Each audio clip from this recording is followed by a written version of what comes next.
ST है के नारे के साथ लाल परी हर गांव में दौड़ती है। लाल परी राज्य भर के यात्रियों के लिए यात्रा का सबसे महत्वपूर्ण साधन है।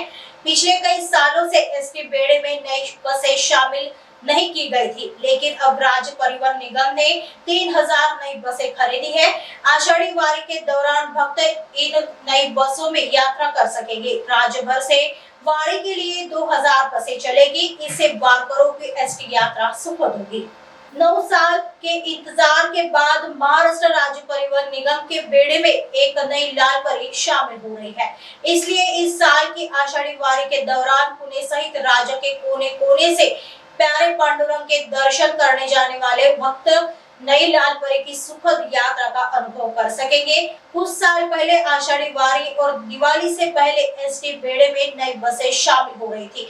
हालांकि 2016 के बाद एसटी महामंडल ने कोई नई बस नहीं खरीदी, इसलिए पिछले 9 वर्षों से आषाढ़ी वारी और दिवाली की यात्रा के लिए पुरानी बसों का ही उपयोग किया जा रहा था। पिछले कुछ वर्षों में तीर्थ यात्रियों और दिवाली के लिए अपने गांव जाने वाले यात्रियों को नई लाल परी में यात्रा करने का सुखद अनुभव नहीं हुआ। पिछले वर्ष पुणे से पंढरपुर तक आषाढ़ी वारी के लिए पुणे मंडल से 380 बसें शुरू की गई थी। ये सभी बसें पुरानी थी, लेकिन अब नई बसें खरीदी गई है। इससे श्रद्धालुओं की यात्रा सुखद होगी। इस वर्ष राज्य के सभी डिपो में एसटी बेड़े में नई लाल परी जोड़ी जा रही है। पुणे मंडल में 65 लाल परी नई जोड़ी गई है।